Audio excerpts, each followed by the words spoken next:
This episode is about the power of connection, giving, learning, and changing the world. We live in a world where opportunities often come through connections, but not just any connections. The ones that matter most are built on trust, generosity, and shared purpose. This is the kind of networking I believe in and the kind I try to model and teach. What is networking really? Networking isn't just about knowing the right people. It's about being the right kind of person. Let me say that again. It's about being the right kind of person. It means showing up with a mindset of service, not self-interest. It's about building mutual, meaningful, transformational relationships, not transactions. And it's about giving without expecting something in return, knowing that something always comes back. Sometimes immediately, sometimes years later, and often in ways you never expected. Give for the sake of giving. That's a value I live by, or at least try to, because giving with integrity creates impact and opportunity far beyond what any of us can predict. You build a network that matters through authenticity, meaning be real, be kind, be curious. Consistency, show up. Follow through, stay connected. Contribution, share your time, talents, and attention, especially when it's inconvenient, and that's often hard to do. This isn't just about your own success, it's about lifting others up too, because when one of us rises, in fact, we all do. Learning by doing, learning by giving. The best way to gain experience is to engage in real-world work, especially in spaces where your passion and purpose meet. Welcome to Small Gutsy, the podcast spotlighting nonprofits and social enterprises with budgets under $10 million. I'm Dr. Scherck Wittcoff, and I'm excited and proud to be your host. We bring you the less-told stories of organizations that are bold, passionate, and making real impact. Perhaps you will find needed services, a job, volunteer, invest in, or donate.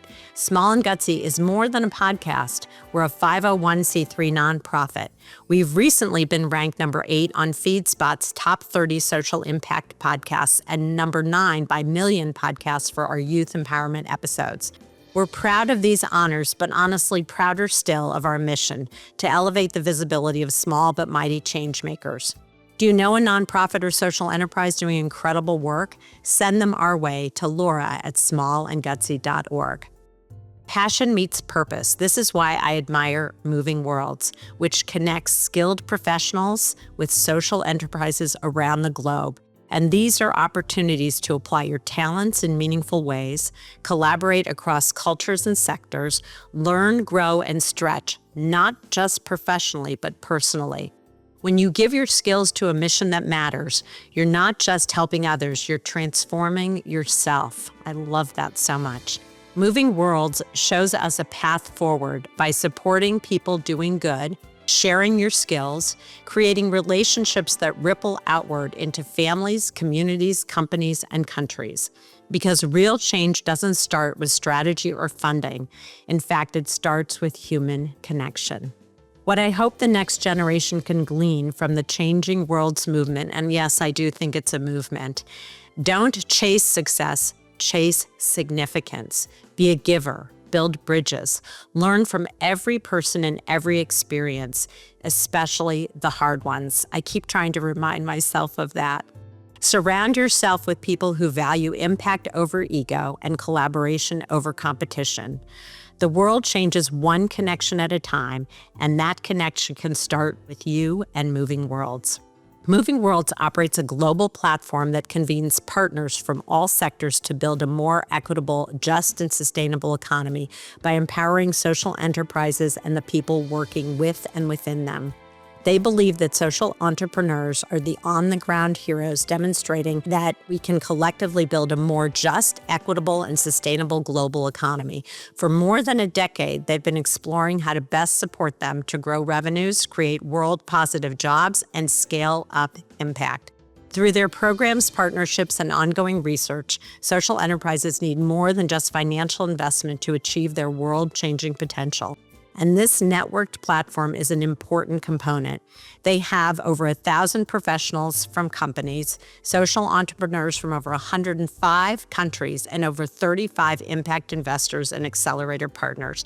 I am so excited to introduce my guest today, Mark Horoszowski, co-founder with Derek Nord and CEO, who has spent his career in the nonprofit social enterprise space in an effort to truly bring about change. I just love MovingWorlds' tagline. I love this so much. Create change, be changed. Note, not be the change, but be changed. I think that's just brilliant.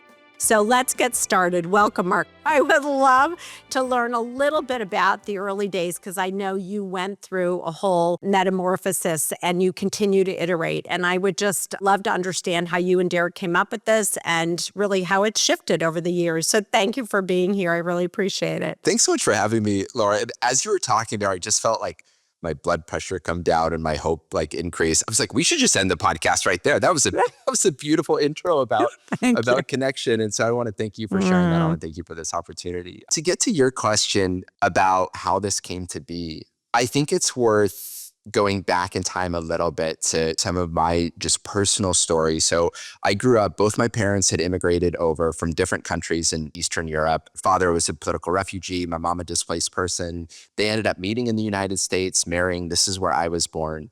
And, when you have that background and you move to a city, which is ultimately where I grew up, where you don't have any family or any friends, community becomes family and you have to create that. My parents were incredible in finding other Polish people and other Slovenians to build community around. And so community and family around me was something that was created. It's not something you were born into. And I think that was something that was just always been a big influence in my life. So I was very involved. I was a Boy Scout. I'm a proud Eagle Scout. In school, I was in school and government. I would go to trail building work parties. I was just involved in the community. I was very involved in the Polish community as well, which had a local cultural center. So fast forward, I get into college. And again, community is something that you create, not that you just graduate into. So at college, I found a place of people who had shared passions of mine, which at the time for me, I spent a lot of effort in fundraising and community organizing around cancer prevention and finding cures for cancer. Both my parents were cancer survivors. Wow. And I found a lot of community with other people who were raising money so that other families didn't have to go through what we had. And incredibly fortunate, my parents, 83, 81, still here, Amazing. Still no recurrence. Thank goodness. Cancer. Yeah. Mm-hmm. But in college, I was very, very involved in mobilizing others and right place, right time. There was a lot of, this was like the start of digital fundraising and we just went all in on it. And I was very involved with the American Cancer Society. And we became one of the fastest growing fundraising communities in the country out of over 4,000 different communities in digital first practices. And so there was a training team within the American Cancer Society and they said, hey, you're doing something right in terms of mobilizing youth and in terms of mobilizing digital first fundraising. Can you train other communities how to do that? So I got to go train. I'm in college and I was traveling on the weekends and volunteering with different community groups and helping them explore how to use digital. And then I enter into corporate America, right? So here I am graduating with a master's in accounting. On the weekend, I'm traveling to cool places around the country, speaking and mobilizing volunteers. Mm-hmm. And then I'm auditing spreadsheets during the workday. And I'm I like one of these way more than the other. And a kind of breaking moment came when my manager said, hey, it's busy season. You can't travel on the weekend. You need to stay here. And I understood it from an economic perspective. I get that. But the issue was, the company had recruited me saying, come work here because we care about sustainability, because we care about community. But then when the profit motive got jeopardized, they didn't care anymore. And so I ended up leaving. I joined a small healthcare marketing agency, right as digital is hitting. So we were building some of the first Facebook apps, some of the first digital apps, helping companies launch their very first search engine optimization campaigns. Let's be honest, I didn't really know what I was doing, but a lot of people didn't. Right, and you were learning. Right. Totally, learning so growth. fast. The Great Recession hits and, proud moment for me. Our team made it through. Our kind of business unit within this market agent made it through, and we actually helped the overall organization stay afloat during the Great Recession. But coming out of it, I was Well, I've since worked harder. Building MovingWorlds was harder, but at the time I'd worked so hard. And ultimately the owner of the organization wanted to sell. He wanted to retire and sell. And Mm-hmm. again, I understood it and he had the right to do that. But again, that's not what like I had signed up for. And so, I'm still early in career, but with some really early career successes and feeling that the contract between employer and employee was oftentimes not authentic, right? We were like saying like, yeah, we want you to live your passion and have work-life balance and everything, but But not really. not if it impacts the profit motive. And a profit motive to like an extreme, right? Like, because these people are more than profitable. They are just Right. printing cash wealthy. And so I was really curious if like, I'm very close to the nonprofit sector, but there was this growing organization called the social business or the social enterprise. Mohammed Yunus wrote his book in 2007 about the rise of social business. Acumen, an impact investing organization, was really becoming more popular for the notion of patient capital and impact investing.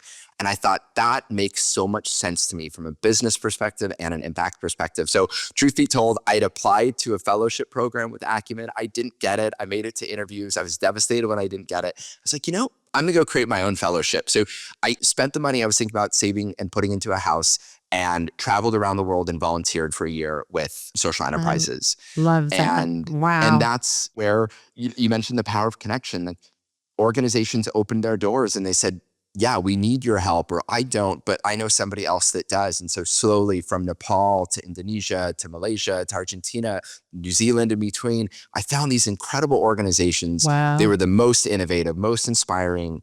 And in the last stop is where I met Derek Nord. And Derek, Dutchman, living in Argentina at the time, came from impact investing. So he had been helping organizations like this raise capital. And his insight was organizations always raise capital, but they usually need other things first, like accounting systems or more time validating product market fit, or not as much money, more connections to find earned revenue. Mm-hmm.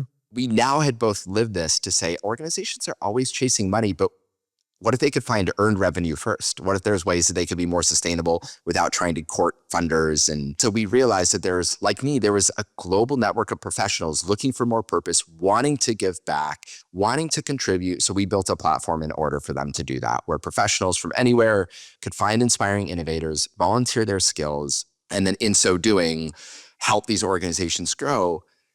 And what we found, and you mentioned in the beautiful intro that you presented here, is that when people did that, they came back with this like sense of purpose, skills, confidence, and competency, right? And so we saw them accelerating their careers and switching into impact roles. And we just realized like in the same way that I'd kind of experienced and gone through, we were seeing in others, and we said, we really want to double down on this movement and do whatever we can to support it. So amazing. It's such an incredible story. You sought your own education through experience as well, not only just the acumen of learning, but also of doing at the same time. And I just think it's incredible. I am so moved by the concept of there's a piece of network in there, but it's really mentorship. But the mentorship in some way is a two-way street. Right? That's what I'm hearing you say. It's not just on the side of the person who's receiving, but also on the person who's giving. Because when you teach or you mentor, you also learn. And that's what you're giving the folks who volunteer their time while they're still working in corporations and doing other things. And it fills their soul. And it also makes them better employees because they may think of something that they can contribute to their host organization in ways that they hadn't thought of before. Yeah, absolutely. And we had a really cool opportunity to partner up with Harvard Business Review to write an article about mentorship. And indeed, one of the data points that somebody else had developed, but we were quoting in the article, is that people who are active mentors progress in their career faster, develop more, right? And it's coming back to this, like, if it's done authentically, yes, the learning in the process, right? And what we also found is there's a lot of growing social innovators that look for mentorship, and also they run up against a problem and they just don't know the terminology or the skills or even the person that has it. And so not only do growing social innovators need access to mentorship, but also, gosh, they have an opportunity to pitch for a grant, but they need their financial model presented in a certain way, and they're just not good with Google Sheets or Excel, right? And so they need somebody on demand who can help them hit that. Or they just hired their first marketer, and that marketer's junior in career because they didn't have enough money to hire a senior one. So they want that person to co-develop a plan with maybe a marketing consultant or strategist to help fill in that knowledge gap that exists on their team. So mentorship, absolutely, but also project-based support, like getting their hands dirty with innovators, helping deliver something that that team doesn't have, and in the process also transferring some of that knowledge. And like as the old adage goes, right, to teach is to learn twice, right? So once you teach that, you really, really learn and internalize it more. Yeah, I just love it. And so what iterations did you go through from that early concept to where it is today? Because I read a bit about that iteration, but I want you to talk about it. The very first vision was, and our first press release was actually Peace Corps meets Airbnb. We were a global platform where professionals could actually find a free place to live in exchange for volunteering their skills around the world. And we had people going everywhere and coming back with these incredible stories of impact, of knowledge transfer, of new ideas spurned, of commercial connections created. And as beautiful as that was, and as much as we were doing, honestly speaking, from a financial sustainability perspective, it was just such a hard model to get right. And so we actually didn't figure out that business model. It grew, but never enough to meet our impact aspirations. We just weren't getting enough volume. And so we ended up just going and interviewing all our professional volunteers and saying, like, why are you doing this? Is there an opportunity with your company or maybe with your university? Like, are there other avenues? Because what we are really, really good at doing is finding social enterprises that have real skills-based needs and then connecting them with the right expertise and then providing guidance so that match turns into something. And that's where a lot of things were falling short at the time is like, oh, there's a web-based thing and we get matched and then we hope it turns into something, but we never hear back. We actually provided guidance and training and acculturation and more to make sure that those projects would turn into real impact. And in case something happened, we had a global support team that was there to help out. So what we learned is that many of the professionals using our platform were doing it actually for the sake of career growth or career transition, right? So they felt they were in a nonprofit. In order to rise to leadership, they had to understand the business model of nonprofits, and they were recognizing this global shift for nonprofits to become more financially sustainable, but they didn't understand that world. So social enterprise is very interesting. Similarly, there were a lot of corporate professionals looking to align their careers with more impact, but didn't know how to do that within a business context. So again, being able to get first and front row exposure into social entrepreneurs that had those things embedded into their business model, we're giving them experience and exposure they couldn't get anywhere else. No MBA program was teaching that, no master's program, just no program could teach that. You had to go experience it.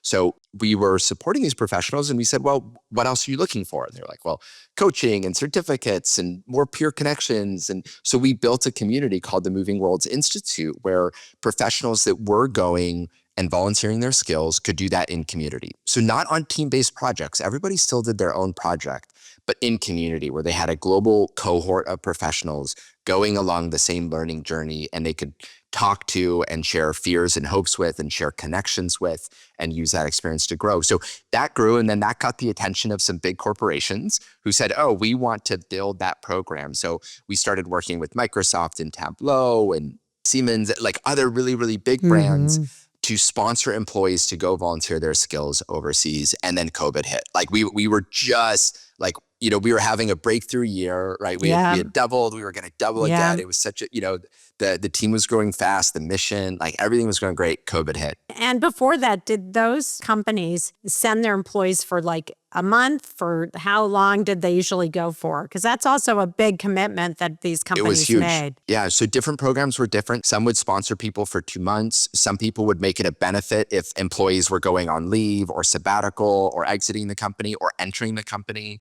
Others would even do it for like a longer full rotation, like a 6-month program. It was really cool what organizations were doing, and it was pretty diverse. And then COVID hit, right? And so all of a sudden, all these programs dried up. And so what we did is we went to all of our social innovators around the world and said, we're probably going out of business. We don't have money. We know you want money. We don't have money. But what do you need? And a lot of them came back and they're like, I know I'm not looking for grants and donations and hand-me-outs. I want to keep my teams employed. I want to earn business. Can you use your commercial networks to help me just grow sales and grow earned revenue opportunities. So we went to all of our existing customers. We went to everybody in our sales pipeline. We went to our network of professionals on our platform and just said, here are enterprises. They're trying to enter into supply chains. They have a new novel product. They're trying to validate if they can go here. They're trying to expand in that geography.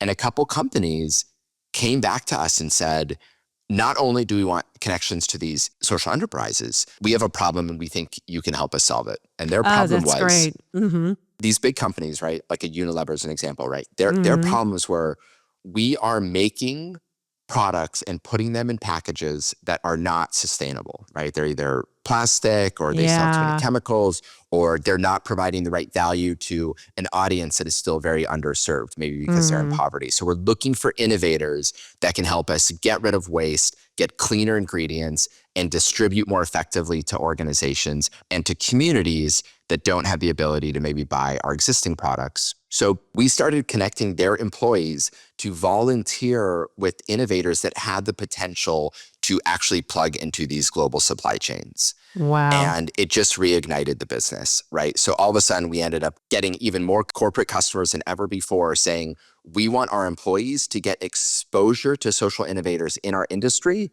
We want them to help build the capacity so that they can then help us solve the very things in our supply chain that we know need fixing. Unilever is an example, PepsiCo as an example. These are companies that know they are harming the environment with their plastic production and they want to solve it. Now, I think they should do more. They think they should do more, but their investors are saying, well, we don't care enough. And if you do too much, we're going to penalize you, right? And so it's this dance. Yeah, it's a dance. That's a perfect way to sort of think about it. That on the one side of the dance, more people are going to purchase if they know they're responsible, right? And then on the other side is the stockholders who say, we don't care. I mean, there is that side of it, unfortunately. But it's a balance, and it's impressive that they're interested and that they want to do the right thing by the environment, or at least there's a chunk that wants to do the right thing. And I love that they come to you with these problems. I also, what it reminds me of a little bit is a bit of what I had done. My doctoral work was on, nonprofit messaging, but it really worked through Edward Deming's work in continuous improvement, sort of TQM. And so in some way, they're following that model that they actually didn't want in the US, and it worked well in Japan. And then they were like, oh God, this is great. Toyota's doing amazing. And then brought it back here. And what's interesting about your same model is these companies are saying they don't have the wherewithal internally to do that iterative process, but your connections and the folks you work with on the ground in these social entrepreneur environments do. And so they're really open to somewhere along their system to iterate it. If it's not too costly, if it doesn't change too much, but it does impact in some positive way the environment, because they know in the long run that is going to help sustain them. Yeah, absolutely. And I think the business leaders are always stuck in this short-term, long-term, right? Right. And look, the reality is, like, in the short term, it's really hard to build a business case for integrating social enterprises in your supply chain. It's going to be more expensive. But the reason it's more expensive is for very good reasons, right? The reason products from social entrepreneurs are more expensive is because they're not degrading the environment in the process. They're paying everybody fair living wages, right? And they're managing their externalities, right? And these are things that traditionally companies like, well, whatever, we don't care about that stuff, just lower the costs at all costs. And then later, if we have some surplus profits, we'll do some social impacty thing. We'll donate some money, right?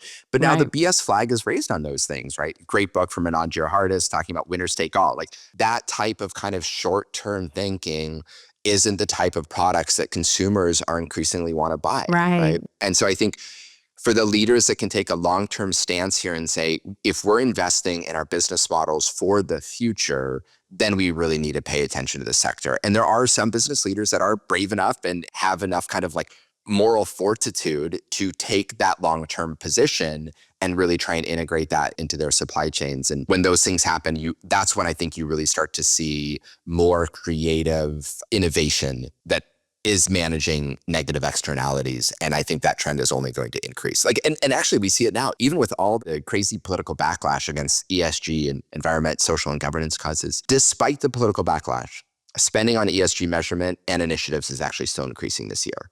Right? Yeah. People just aren't talking about it. So the business leaders actually understand that it has to be more integrated in the future. Many of them don't know how to do that. And many of their leaders across the business don't know how to do that. And we really create that avenue where they can see and just gain firsthand experience with the innovators that do know how to do that. And then they're able to pull it back to their business. Yeah, it's so interesting on so many fronts. The first is that if they want to think about the long-term sustainability, they have to think about the long-term purchaser of their product. Who is that next gen? And that next gen hopefully is going to have this as a consideration, a strong consideration. And we've seen that in the marketplace with all of the new products that are coming out that are sustainable in nature. Like that's the purpose of them, and people want to purchase that.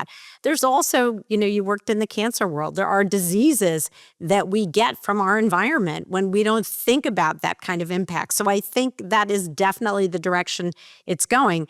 And interestingly enough, I teach at USC a policy class, and it happens to be on social impact, but it really is what issue do you want to look at and change? And one young student is looking at ESG. It's super interesting. And so that group is really looking, I made them because people joined in, they have to look at the environmental issues, sort of take a step back, but that's one of them. So it's really interesting to hear them start to use the lingo and really think about it. So that is the next gen of voters, of consumers. That's very cool.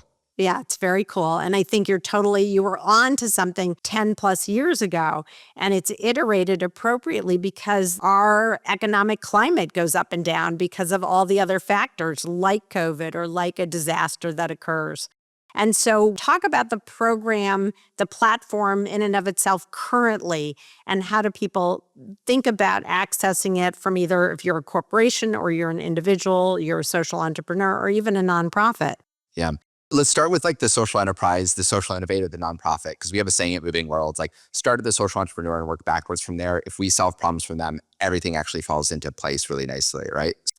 Love it. So let's start with them. So what we realize, right, is if you go to a social entrepreneur and say, hey, what do you need help with? The answers are typically like nothing, everything. Oh, and please send money. Money, right? yeah.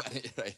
So we have a platform to help social entrepreneurs go a little bit deeper. Like, okay, let's talk about the everything that you need. Like, do you need marketing support? Do you need sales support? Are you expanding? Do you need geographies? Did you hire a bunch of people? Do you have HR policy work? Like, what is the thing that's stemming your work? And we're often working with organizations that are stuck in what we call the pioneer gap, right? So they have a product, they are in market, they are growing, but really slowly. And they're not growing fast enough to go raise more money. They haven't been at it long enough to really have this like beautiful theory of change and impact measurement report that they can go get foundation grants on.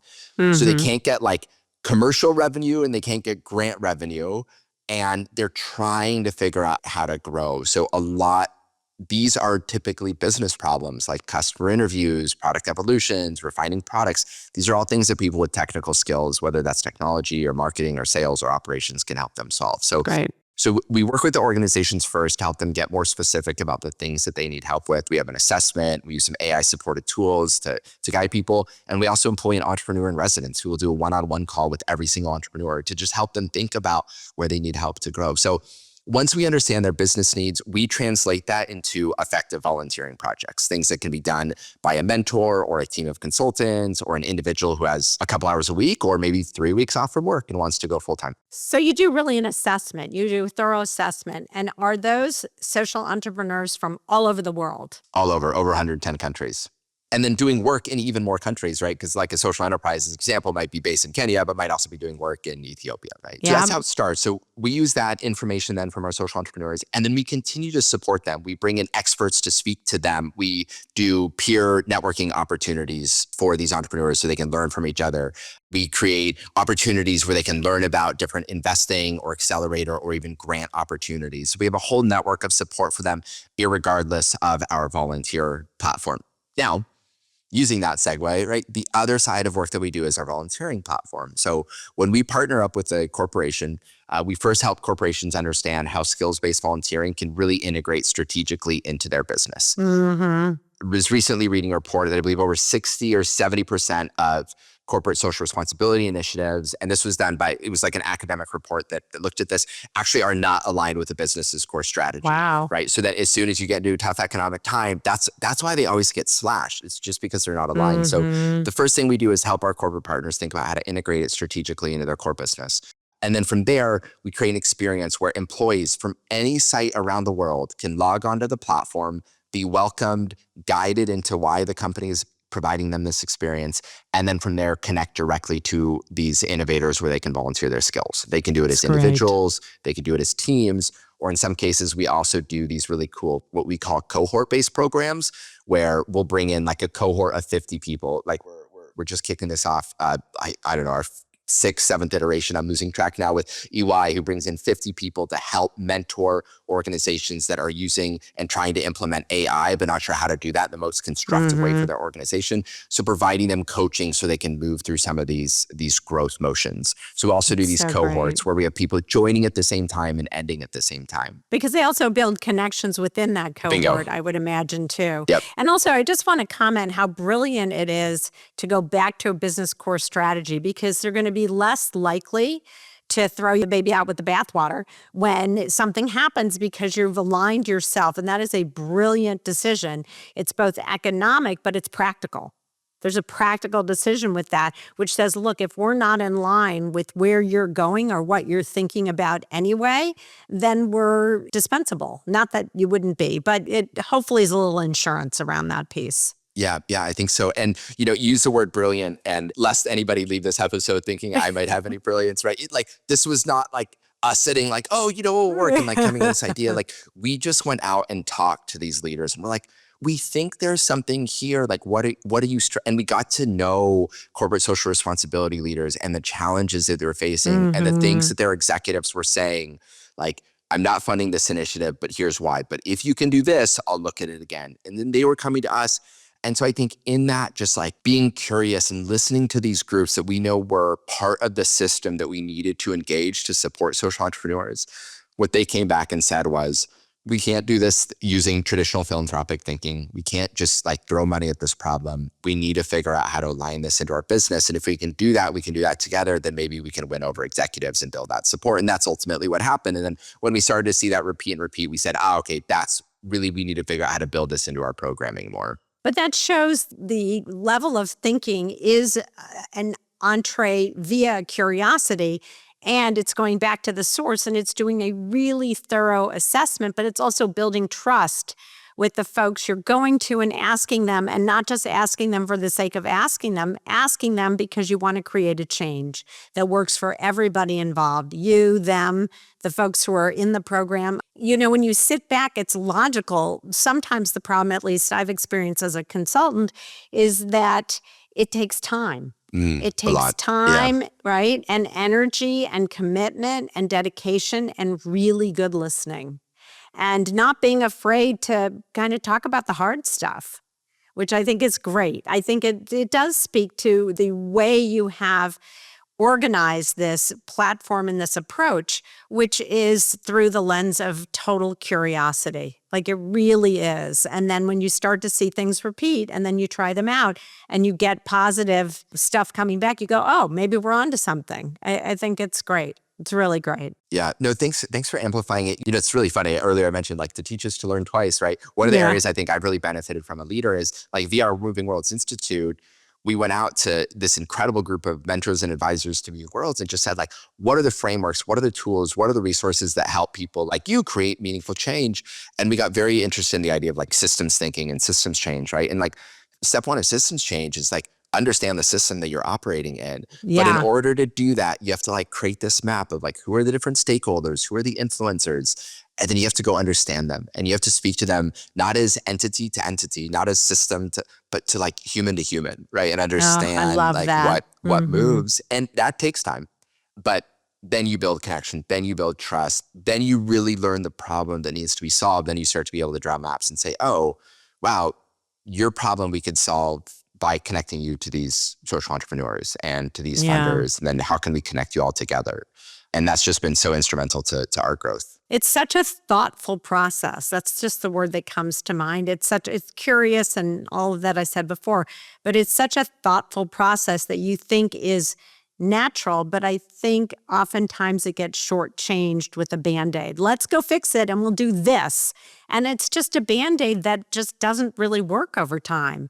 And I think sometimes the demand for something quick unfortunately undermines the depth that can come with something that is more long-term and with a more thoughtful approach. Yeah. And, I'd love to share one other kind of, I don't know, maybe Please, I'm reflecting in please, real time here, please. but also just thinking about the people that have really used our program and have taken some of this guidance to initiate first steps. I think the other thing that some of these frameworks kind of do is they also help give clarity, like even if they're hard, they help give clarity on first step, right? Because I think Yeah. so often we think about these like really big problems facing us and we think of like, what can I do? And I don't have the idea. I don't know what to do. I don't know the thing that I need to do. And what some of these methods, like system thinking do, right, is like, that's actually a good thing. We don't want you to have an idea because it's Right. probably going to be wrong. Yeah. The first step is just like, take out a piece of paper and think about the different influencers and then try and go talk to a bunch of them. That's it. Just go talk, just learn. And I think in that, I hope, right, can give people a lot of confidence of like, in order to solve the problems around me, I don't need to know what to do, but I just need to take the first step. And this really is like, the first step is understand the stakeholders, understand their problems. And I think in there creates a lot of clarity for folks that want to get involved but aren't sure how. I think that's such a good point. And I also think that you're asking them to talk about their issue. You're not going in to take something from them or to offer a solution that isn't maybe the best solution.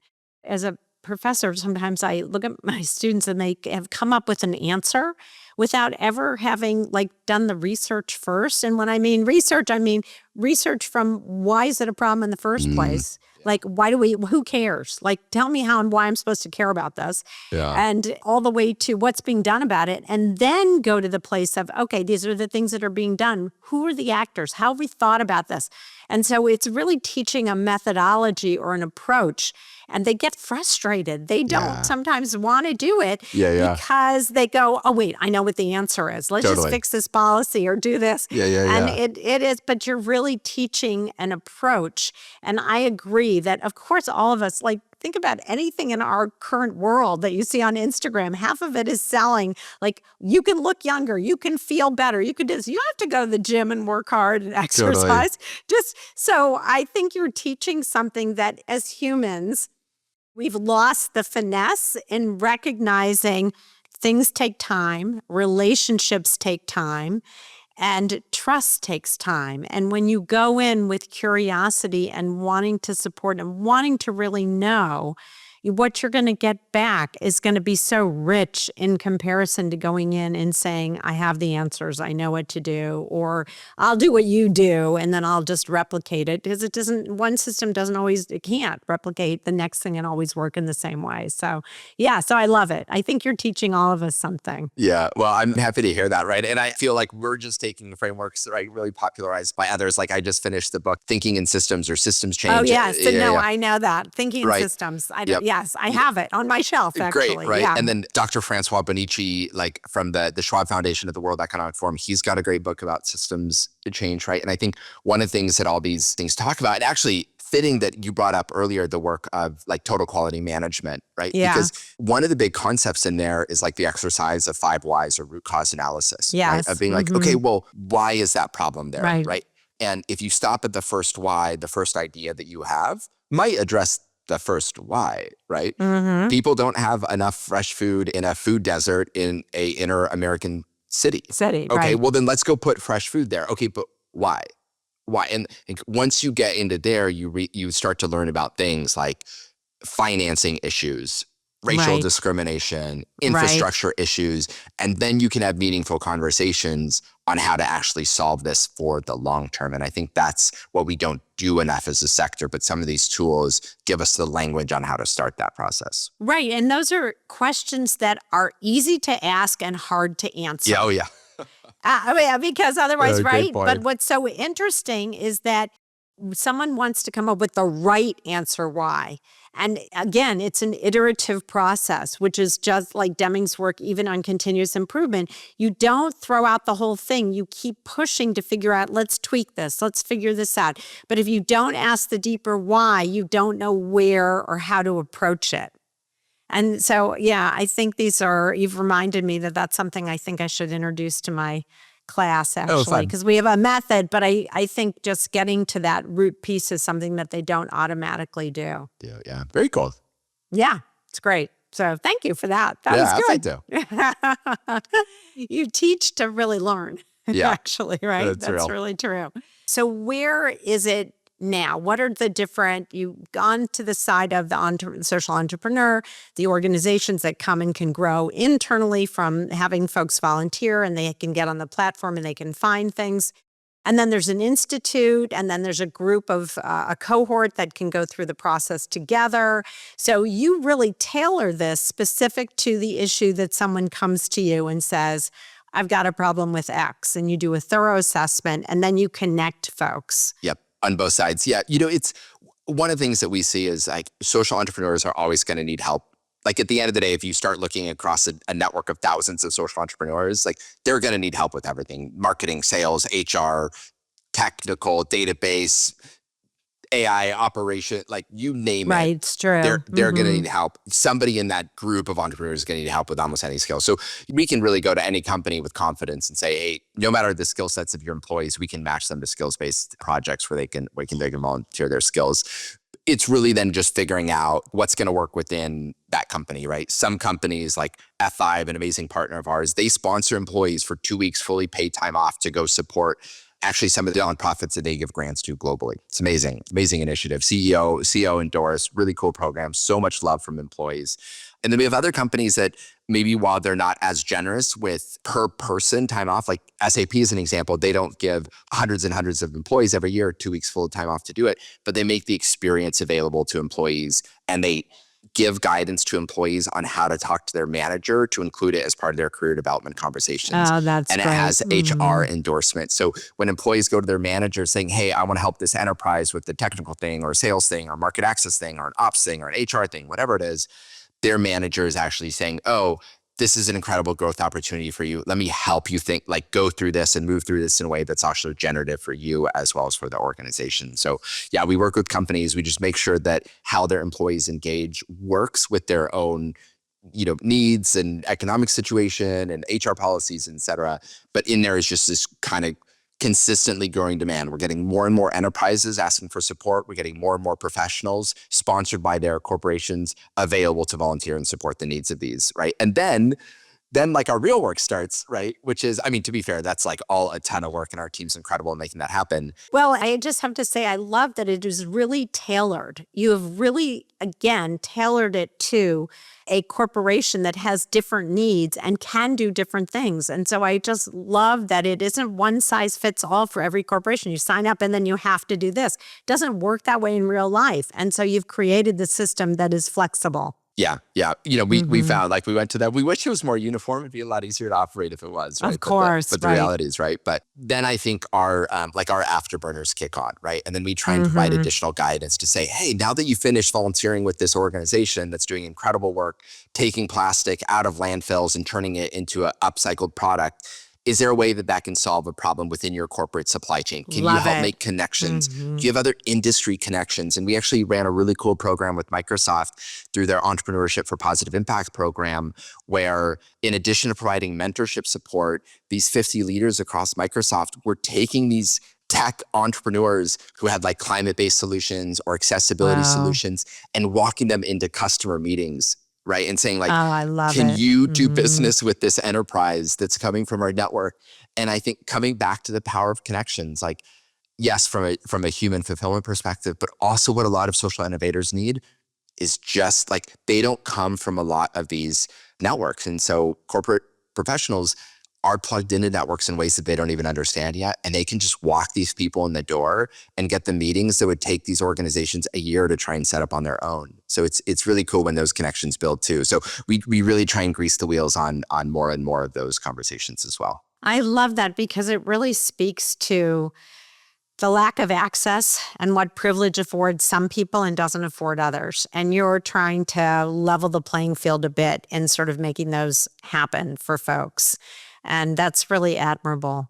Yeah, thank you. Yeah, It really is. It's again, started the social enterprise and work backwards and started our corporate customers and understand what they want. And ultimately, this is the things that they told us. And so our job being on the innovator side of things is trying to figure out how do you do that within the, so to say, business requirements, right? At a low cost, at high scale, with the great and trust built experience for everybody. So we just listen and then run a bunch of experiments until we get it right. How do people learn about you? How do they discover where they fit and how they can participate in one way or another, whether you're a nonprofit or a social enterprise or a corporation or maybe a foundation that funds nonprofits that wants you on board? Via the website, movingworlds.org, and word of mouth referral. It's really where like all our connections have come across. Organizations have just come to us and found us and learned about us, saw us spoke at a conference, saw an article in San Francisco Social Innovation Review, right, wherever it's been, and looked at our approach to capacity building and said, hey, we need support. And once you need support, we're here for you. We go to work and we do what we can to get you connected. Yeah, it's great. You must be busy 24/7. I've got a great team. So me personally, I'm not, our team is from India to Alaska. We're quite spread out. So we're able to support a global user base. Yeah, people are using the platform at all hours. Yeah, it's great. And then once you have that cohort that's connected and they go through the coursework, for lack of a better word, what do they often stay together? Do they stay connected? Do you build cohort with cohort? How does that work? Or is it based on industry? Based on corporate partner, yeah. So our Moving Worlds Institute, which is actually on a hold right now, which is the program that's not affiliated with any corporate partner, that was like a little bit more kind of community based. Within our corporates, that really varies. So every corporation runs out a little bit differently. Some cohorts happen once a year. Some happen once every 6 months. Some happen once a quarter. And they're always kind of running. SAP is one of our incredible partners, right? German big tech company. And they run cohorts in regions. So there's like an India cohort. They run cohorts by skills. Great. There's like a leadership mentoring cohort or an engineering cohort. And they also do it by like causes like youth entrepreneurship. So different companies have really done it. And I think similarly, the reason we have so many different types of cohorts is because if you get like within the corporation, there's this HR leader that wants to do that. And there's that finance leader and there's that business unit. They're all trying to engage their employees in different ways. And we just make that accessible for them. It really creates loyalty on the part of the employee, too, to have that kind of connection, right? That's another kind of, byproduct of what you're creating. It also, I assume, makes employees feel that my organization really walks the talk. They really do, right? So there's a piece of that. So I'd love to hear, over the last 10 years, any sort of aha moments. I'm sure there are dozens, but any aha moments that sort of stand out to you, like, wow, I didn't expect that. Or, oh my gosh, this is amazing. Like any that come to mind that you feel like sharing. Oh man. I recently read a book called Connect, and it challenged you in conversation to share things you're less comfortable sharing, kind of in the spirit of like vulnerability, right? Vulnerability. I knew you were going to say that. That's great. Yeah. So recency here, for me as a leader of the organization, I think the thing that kind of surprised me the most in this work, I think, when you care so deeply about the beneficiaries you're supporting, your employees, your finances, because you got to make payroll, your own future, because you got to grow in order to support your own livelihoods, your family, right? I've got a 2-year-old at home. Like, you carry a lot of emotional weight, right? And I think I was very much kind of cut from a cord of like, yep, that just like the emotions, you just rationalize it away, it goes in the closet, just do the hard work and go. And I think my ability to actually understand like the emotional ups and downs and toils of going through this process and being able to like be more accepting and understanding of those. And then in that process, actually like kind of rewire my own brain a little bit to show up as the type of leader I think the organization deserves and our community deserves. I think that's been the most like, if 10 years ago, if you would have told me that your way like through this and being more effective is like actually understanding your own emotions and like managing that a lot more effectively, I would have been like, emotions don't have a place in business, right? But I think kind of coming full circle, maybe to the start of our conversation, it's like, at the end of the day, yeah, you can talk about operations and profit margins and all these things, but at the end of the day, it takes human connections to understand the system that you're in, to build trust, to build connections. And in order to create human connections, I think you have to have a better understanding of yourself. And that was a real journey to kind of like go through and learn those things and be like, whoa, there's some parts of me I used to take a lot of pride in that actually I think need to evolve, like with me as a human and society and things. And so I think working through that is the most kind of like surprising piece. And maybe to end that on like a really like kind of optimistic note, I read a great book about it called How Emotions Are Made. And it does say that like the way that we really show up emotions is learned by the social fabric, not only of our families, but of society that we're in. But because they're learned, they can be changed. And that for me is like a very kind of hopeful thing as you go through this. It takes some work, but. But to me, it speaks to the level of awareness and also your own curiosity about yourself, which lends itself to how the sort of foundation of what you and Derek created, because it really is based on curiosity and interest. And my guess is that this has also positively impacted your personal partnership.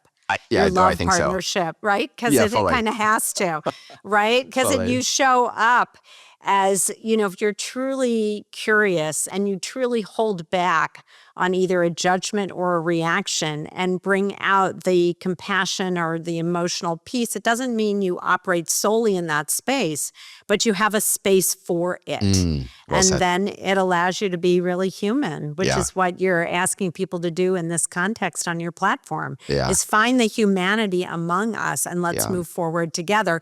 And you will move worlds, which is what you're trying to do, right? Love it. I love it. Well, your tagline speaks for itself. So you have just shared a story where you have been changed.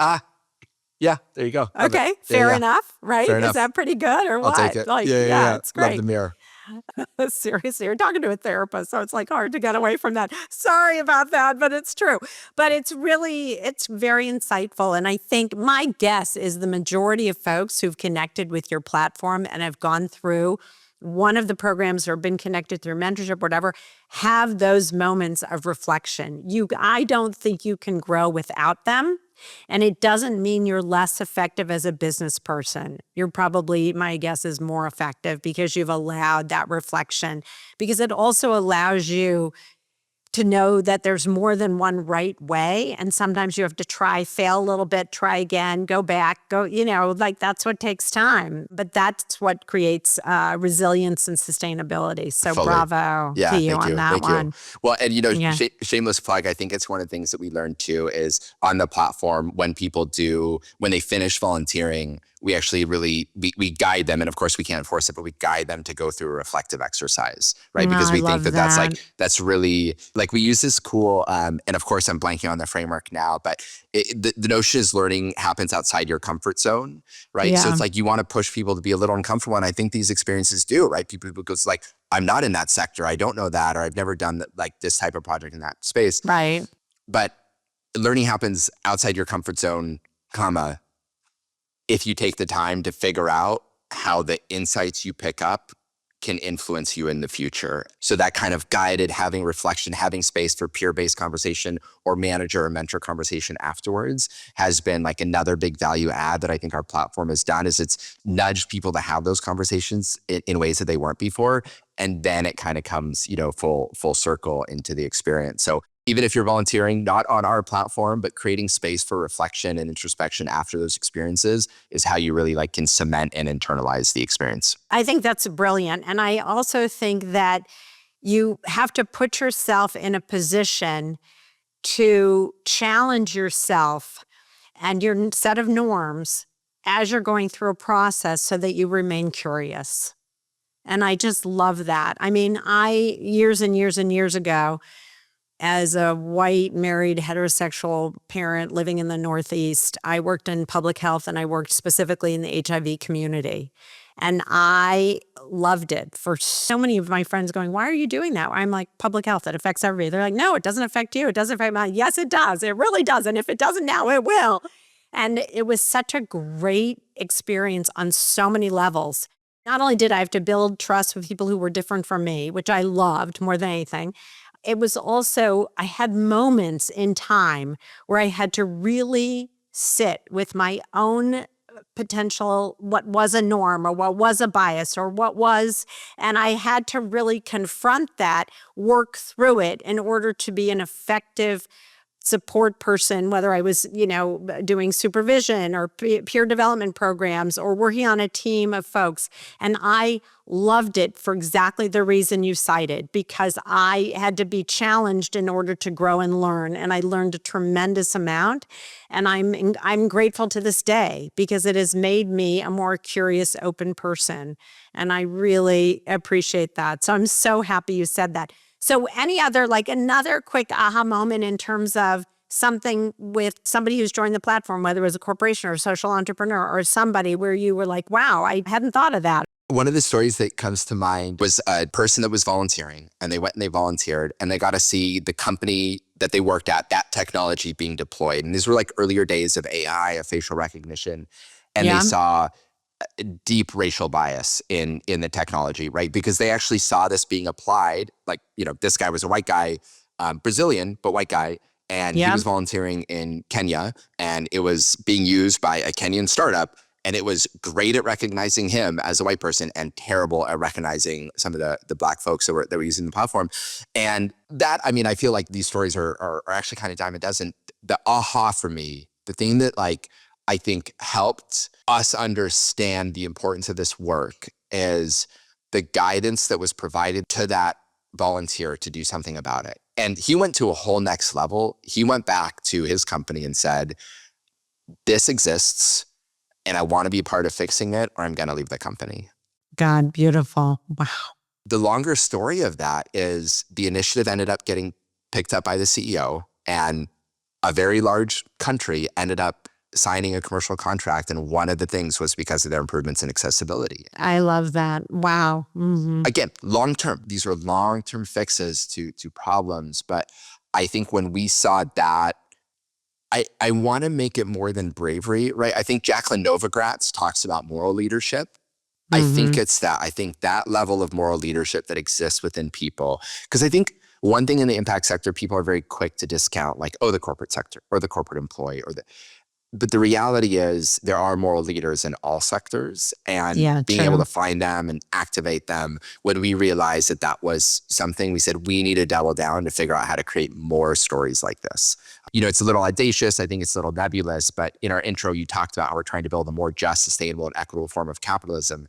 The reason that we feel drawn to that as opposed to just being the best skills-based volunteering platform in the world is because that's what we're trying to hold ourselves to, is we're trying to create these experiences where people will go back, act as moral leaders, do that systems thinking, understand problems, and then create those connections, pull the right people together, run the right experiments to move the needle. And when we do that, that's when we're going to create business models that actually account for all their negative externalities. And, look at the news, look around, that's what we need. Right. And it changes the world. It absolutely changes the world because that technology then will be picked up by others who then can employ it because they don't want to have the level of biases that previously existed without this tweaking.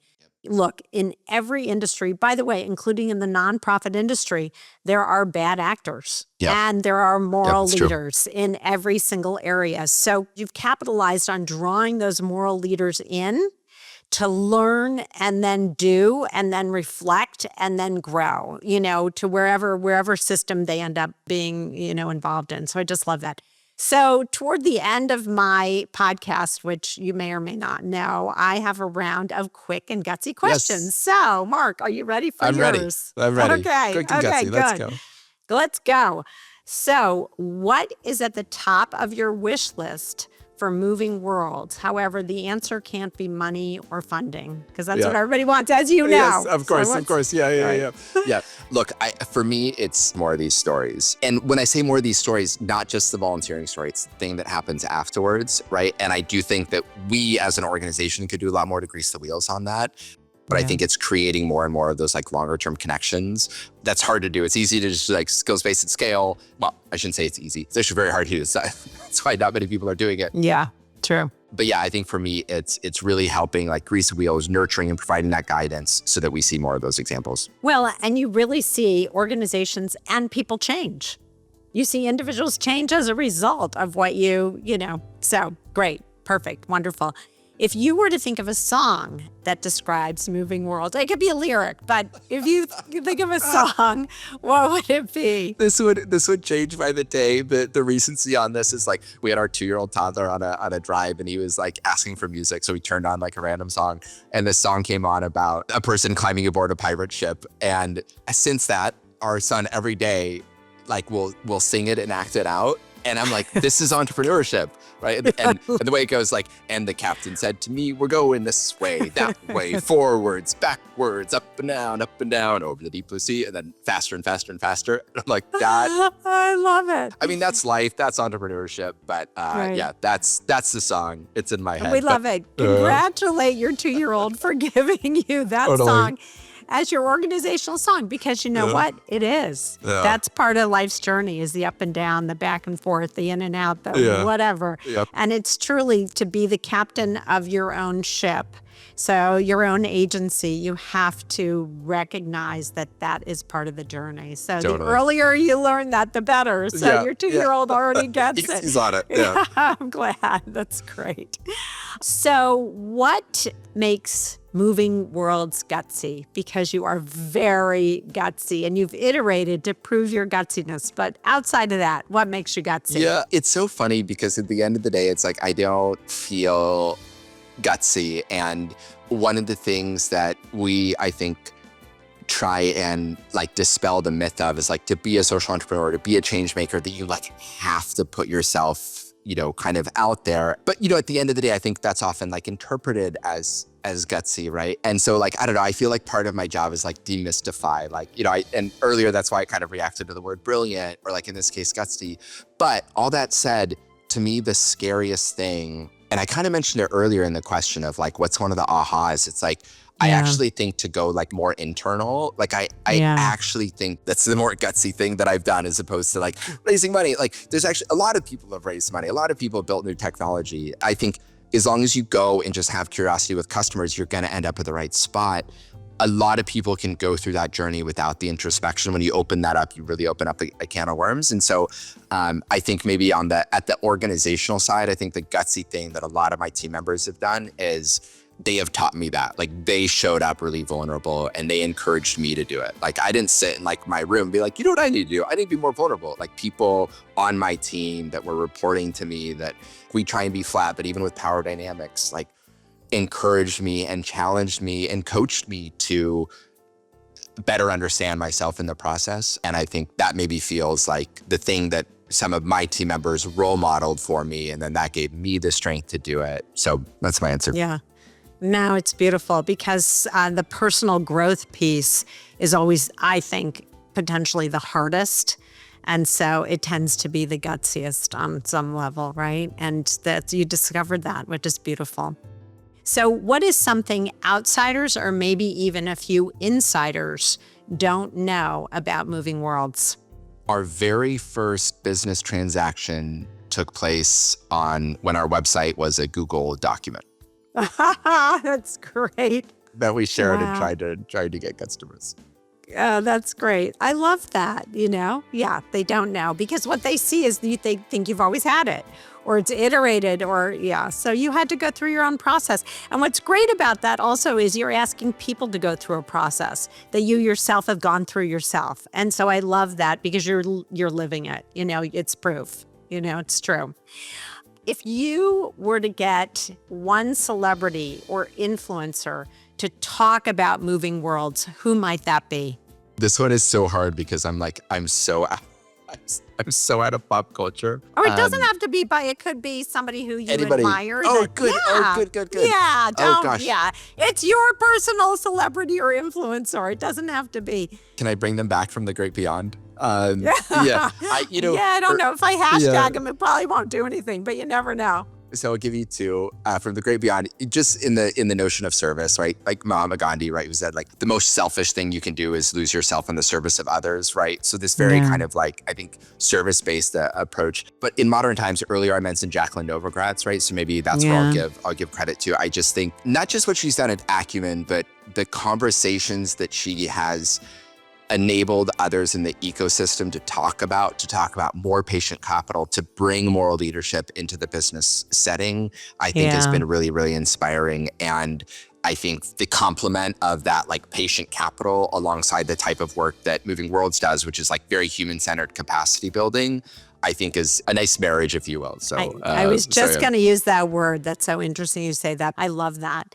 So any last words? How do people reach you again? How do people access the platform? Share that again. Check out at movingworlds.org from the homepage if you want to volunteer. There's a route for you if you're a social innovator looking for support. There's a route if you're a corporate, you want to learn more. Or if you're an impact or investor or accelerator and you have a network of organizations that you want to get onto the platform, we have a free partnership program that we put in place for your organizations to get value from our network. So any of these folks, hop onto the website. If you want to chat, if you want to nerd out about any of this stuff, you can reach out directly. I'm on LinkedIn at, my handle's just first name, last name, Mark Horoszowski, or shoot me an email, mark@movingworlds.org. I'm glad you said your last name again properly since I screwed it up, even though I practiced it. It's a fun one. Yeah.